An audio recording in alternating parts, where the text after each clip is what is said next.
ಒಂದು ಕಾಲದಲ್ಲಿ ಅಮರವತಿ ಎಂಬ ರಾಜ್ಯದಲ್ಲಿ ಮಹಾಶಾಂತಿ ಮತ್ತು ಸಮೃದ್ಧಿ ಇತ್ತು.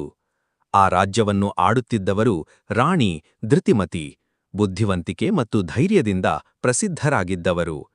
ಅವರು ರಾಜದರ್ಶನದಲ್ಲಿ ನ್ಯಾಯವನ್ನು ಪ್ರೀತಿಸುತ್ತಿದ್ದರು ಮತ್ತು ಪ್ರಜೆಗಳನ್ನು ಮಕ್ಕಳಂತೆ ನೋಡಿಕೊಳ್ಳುತ್ತಿದ್ದರು. ಅವರೊಂದಿಗೆ ವಿಶ್ವಾಸದ ಸೇನಾಧಿಪತಿ ವೀರಸೇನ ಇದ್ದ. ಅವನು ಧೈರ್ಯವಂತ, ನಿಷ್ಠಾವಂತ ಮತ್ತು ರಾಣಿಗೆ ಅತ್ಯಂತ ನಂಬಿಕಸ್ಥ. ಜೊತೆಗೆ ರಾಜಸಭೆಯಲ್ಲಿ ಬುದ್ಧಿವಂತ ಉಪದೇಶಕ ಸುಜ್ಞಾನ ಇದ್ದ. ಆದರೆ ಸುಜ್ಞಾನನ ಮನಸ್ಸು ಸಂಪೂರ್ಣ ಶುದ್ಧವಿರಲಿಲ್ಲ.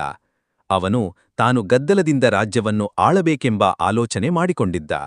ಒಂದು ದಿನ ರಾಜದರ್ಜೆಯಲ್ಲಿ ಆಂತರಿಕ ದ್ರೋಹ ನಡೆಯಿತು. ಆರ್ಥಿಕ ಖಜಾನೆ ಚೋರಿ, ಮಿತಿಮೀರಿ ಆದೇಶಗಳು ಮತ್ತು ಸೇನೆಯಲ್ಲಿ ಕುತಂತ್ರಗಳು. All caused unrest. ರಾಣಿ ಯಾರನ್ನು ನಂಬಬೇಕು ಎಂಬ ಗೊಂದಲಕ್ಕೆ ಬಿದ್ದರು. ಸುಜ್ಞಾನನು ತನ್ನ ಮಾತುಗಳಿಂದ ರಾಣಿಯನ್ನು ತಲೆಕೆಡಿಸುವ ಹಾಗೆ ಮಾಡಿದ. ಶಾಂತಿಯ ಹೆಸರಿನಲ್ಲಿ ಕಠಿಣ ನಿರ್ಧಾರಗಳನ್ನು ತೆಗೆದುಕೊಳ್ಳುವಂತೆ ಪ್ರೇರೇಪಿಸಿದ. ಇತ್ತ ರಾಣಿಯ ಪುತ್ರ ಯುವರಾಜ ಕುಮಾರ ಅರ್ಜುನ ತಾನೂ ಧೈರ್ಯವಂತರಾಗಿದ್ದು ತಾಯಿಗೆ ಸಹಾಯ ಮಾಡಬೇಕು ಎಂದು ಬಯಸಿದ. ಆದರೆ ಅವನು ಇನ್ನೂ ಕಿರಿಯವನಾಗಿದ್ದ ಕಾರಣ ಜನರು ಮತ್ತು ಸಭಿಕರು ಅವನನ್ನು ಗಂಭೀರವಾಗಿ ತೆಗೆದುಕೊಳ್ಳಲಿಲ್ಲ. ಸೇನಾಧಿಪತಿ ವೀರಸೇನ ರಾಣಿಗೆ ನಿಜವಾದ ಶತ್ರು ಯಾರು ಎಂಬುದನ್ನು ಹೇಳಲು ಪ್ರಯತ್ನಿಸುತ್ತಿದ್ದ.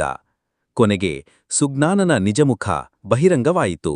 ಅವನು ರಾಜದರ್ಶನದಲ್ಲಿ ಶಕ್ತಿಯನ್ನು ತಮ್ಮದಾಗಿಸಿಕೊಳ್ಳಲು ಸತತ ಯತ್ನಿಸಿದ್ದನು ಎಂಬುದು ಎಲ್ಲರಿಗೂ ತಿಳಿಯಿತು.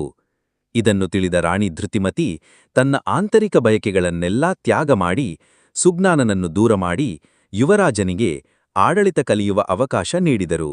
ಅವರು ಸ್ವತಃ ತಮ್ಮ ಅಧಿಕಾರವನ್ನು ನಿಧಾನವಾಗಿ ಅರ್ಜುನನಿಗೆ ಹಸ್ತಾಂತರಿಸಿ ವೀರಸೇನನ ನೆರವಿನಿಂದ ರಾಜ್ಯವನ್ನು ಸಮಸ್ಥಿತಿಯಲ್ಲಿ ಇಡಲು ಪ್ರಯತ್ನಿಸಿದರು.